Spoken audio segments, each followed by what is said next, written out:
Assalamualaikum warahmatullahi wabarakatuh. Halo teman-teman semuanya, jumpa lagi kita di Ekonomika Channel. Pada video kali ini kita akan melanjutkan pembahasan soal-soal OSN Ekonomi tahun 2022 tingkat kabupaten kota.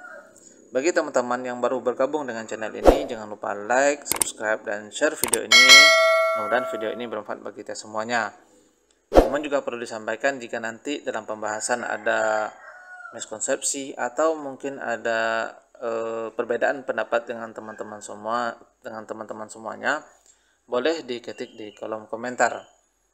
Oke, kita langsung saja ke soal nomor 16. Soal nomor 16. Di Indonesia, hak untuk menerbitkan dan mengedarkan uang merupakan wewenang atau terletak pada. Jadi soal nomor 16 ini, karena kita Indonesia adalah uang rupiah itu diterbitkan dan diedarkan oleh lembaga yang bernama tentu adalah Bank Sentral ya.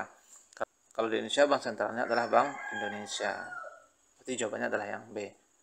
Namun dalam hal percetakan, untuk percetakan itu dilakukan oleh PT Peruri yang dulunya merupakan Perum ya. Jadi percetakannya itu dilakukan oleh Peruri. Hak kewenangan untuk menerbitkan atau mengedarkan uang rupiah itu adalah bagian dari Bank Indonesia yang tergabung dalam bentuk tugasnya adalah kebijakan moneter. Nomor 17. Kebijakan fiskal dan kebijakan moneter merupakan jalur-jalur kebijakan makroekonomi. Kebijakan fiskal dirumuskan dan diluncurkan oleh A di pasar Z. Frasa dengan lambang A di pasar Z maksudnya adalah jadi di dalam kebijakan fiskal adalah kebijakan tentang pengeluaran dan penerimaan negara. Jadi dalam hal ini dilakukan oleh pemerintah atau government ya. Sedangkan kebijakan moneter atau kebijakan yang berkaitan dengan jumlah uang beredar atau yang berkaitan dengan uang itu dilakukan oleh Bank Indonesia. Nah, kita kembali ke soal yang dimaksud dengan frasa A di pasar Z ya. Kalau A berarti karena dia adalah kebijakan fiskal, berarti yang A itu dimaksudkan adalah government ya, pemerintah. Berarti jawaban C, D, E itu salah. Nah, jadi yang dimaksudnya pemerintah di pasar apa? Di pasar uang atau pasar barang? Nah, yang A di pemerintah, kebijakan pemerintah di pasar uang yang kita bahas sebelumnya bahwa kebijakan moneter itu berkaitan dengan uang. Itu dilakukan oleh Bank Indonesia. Berarti bukan di pasar uang ya. Maka otomatis jawabannya adalah yang B. Jadi kebijakan yang dibuat oleh pemerintah di pasar barang. Jadi untuk soal nomor 17 itu yang dimaksud dengan frasa A itu adalah pemerintah dan pasar Z itu adalah pasar barang. Soal nomor 18. Di tengah kecamuk perang Rusia-Ukraina, Presiden Putin mengumumkan bahwa produk-produk Rusia, utamanya gas, harus dibayar dengan emas atau rubel yang merupakan mata uang Rusia. Rusia tidak mau lagi menerima pembayaran dengan mata uang lain. Akibatnya nilai US dollar dan euro turun. Dampak potensial kasus ini terhadap rupiah Indonesia adalah, jadi dengan kebijakan yang dibuat oleh Presiden Putin ataupun Rusia, apa dampaknya terhadap rupiah? Nah, dalam hal ini kita bisa melihat misalnya Indonesia melakukan impor ya. Indonesia melakukan impor dari Rusia. Jadi Rusia melakukan ekspor ya. Ini Rusia. Impor Indonesia. Nah, ketika kita melakukan pembelian barang dari Rusia, otomatis kita harus menyiapkan mata uang yang diperintahkan oleh Rusia yaitu rubel ya. Otomatis permintaan rubel akan naik ya, demand rubel akan bertambah. Nah, ketika permintaan rubel naik, berarti menyebabkan terjadinya kenaikan harga rubel. Kenaikan harga rubel ini akan menyebabkan nilai rupiah kita akan turun. Nah, ketika nilai rupiah ini turun, kita istilahkan dengan istilah namanya depresiasi. Nah, nilai rupiah mengalami penurunan. Nah, artinya apa? Pada saat nilai rubel naik, otomatis pada saat itu nilai rupiah itu akan mengalami penurunan. Maka rupiah akan terdepresiasi. Maka nomor 18 itu jawabannya adalah yang D. Kenapa bukan devaluasi? Kalau untuk devaluasi itu sengaja dilakukan oleh pemerintah ya. Dalam hal ini BI mungkin langsung menurunkan nilai rupiah. Nah, tapi karena dalam hal ini disebabkan oleh adanya mekanisme pasar, maka kita istilahkan dengan istilah namanya depresiasi. Dan untuk nomor 18 jawabannya adalah yang D.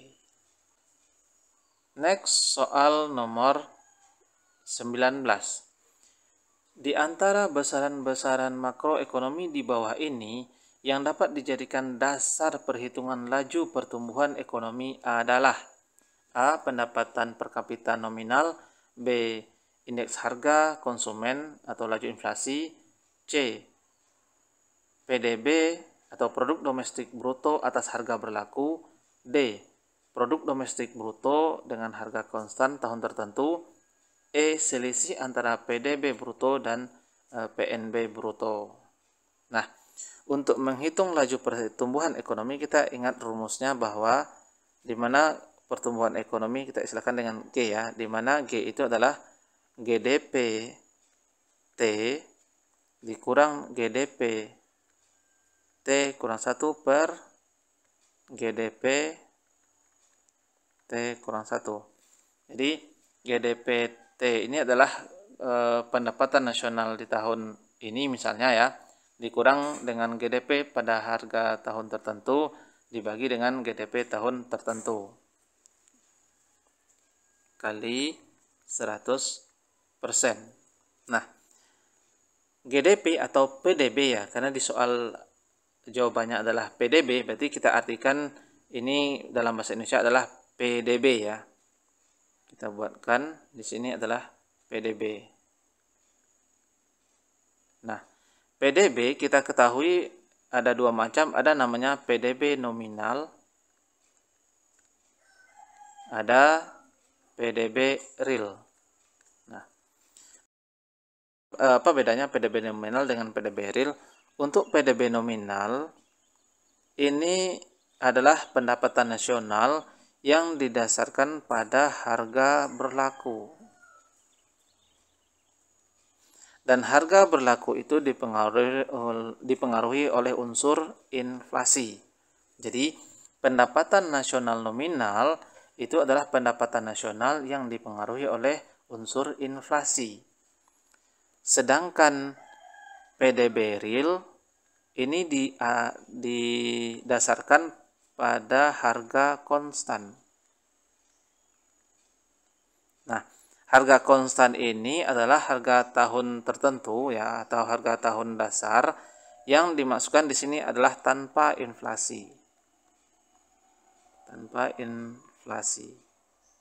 Nah, jadi PDB real ini adalah PDB yang tidak ada unsur inflasi di dalamnya. Nah, untuk mengukur pertumbuhan ekonomi yang dipakai dalam hal ini adalah PDB dengan PDB real ya. Jadi, untuk mengukur inflasi yang digunakan adalah PDB real, bukan PDB nominal. Artinya apa? PDB real itu adalah PDB yang didasarkan pada harga konstan. Maka untuk nomor 19 itu jawabannya adalah yang tepat adalah yang D. PDB atas harga konstan tahun tertentu. Next, soal nomor 20. Pertumbuhan ekonomi sebuah negara dari tahun 202B ke tahun 202C diketahui 5%. Sedangkan dari tahun 202A ke tahun 202B itu sebesar 7%. Hal ini menyedarkan bahwa Untuk mudahnya kita coba membuatnya, di mana untuk PDB ya, atau pertumbuhan ekonomi ini tahun 202A, 202B, dan 202C. Katanya di sini dari tahun 202A, 202B ke tahun 202C itu terjadi pertumbuhan ekonomi itu sebanyak 5%. Sedangkan dari tahun 202A ke tahun 202B itu kenaikannya itu pertumbuhan ekonomi itu sebanyak 7%. Nah, apa kesimpulannya? Kita ketahui bahwa rumus pertumbuhan ekonomi itu atau laju pertumbuhan ekonomi itu adalah GDP T dikurangi dengan GDP T dikurang 1. Angka 5% ini menandakan bahwa besaran antara penghasilan atau pendapatan nasional di tahun 202C itu pasti lebih besar daripada tahun 202B. Jadi kita dapat simpulkan di sini yang jelas penghasilan yang diterima di tahun 202C ya, 202C itu pasti lebih besar daripada tahun 202B. Kenapa begitu? Karena selisihnya di sini positif. Kalau seandainya 202C itu kecil ya, berarti kan pengurangan itu kan menjadi minus ya. Jadi misalnya di sini 100, di sini 200, berarti 100 dikurangi 200. Berarti nilainya akan menjadi minus, tidak mungkin di sini bernilai plus ya. Jadi kita simpulkan di sini bahwa pendapatan nasional di tahun 202C itu pasti lebih besar daripada tahun 202B. Nah, bagaimana antara 202A dengan 202B? Karena di sini juga positif hasilnya, berarti kalau kita lihat 202B juga akan lebih besar pendapatan nasionalnya dibandingkan dengan 202A. Artinya di sini bahwa kalau kita simpulkan yang A itu lebih kecil daripada B, B lebih kecil daripada C. Artinya di sini C besar daripada B, B besar daripada A. Oke, kita simpulkan. A, pendapatan nasional 202C lebih besar daripada pendapatan nasional di tahun 202B. Iya, benar. Jawabannya yang A. Coba kita baca dulu yang B. B, pendapatan nasional tahun 202C kecil daripada pendapatan nasional 202B. Salah. Kenapa? Karena nanti nilainya akan minus ya. Kemudian yang C, pendapatan nasional tahun 202C kecil daripada pendapatan nasional tahun 202A. Salah ya, harusnya lebih besar yang C. Dengan B aja lebih besar, apalagi dengan A. D, pendapatan nasional tahun 202C sama dengan tahun 202B. Kalau dia sama berarti 0 hasilnya ya, pertumbuhan ekonominya. E, pendapatan nasional tahun 202C sama dengan salah ya. Jelas salah karena dia lebih besar. Maka untuk nomor 20 itu jawabannya adalah yang A. Oke, itu dulu video kita pada pertemuan kali ini. Kita sambung pada lain waktu dan lain kesempatan. Terima kasih. Jangan lupa like, subscribe, dan share video ini. Assalamualaikum warahmatullahi wabarakatuh.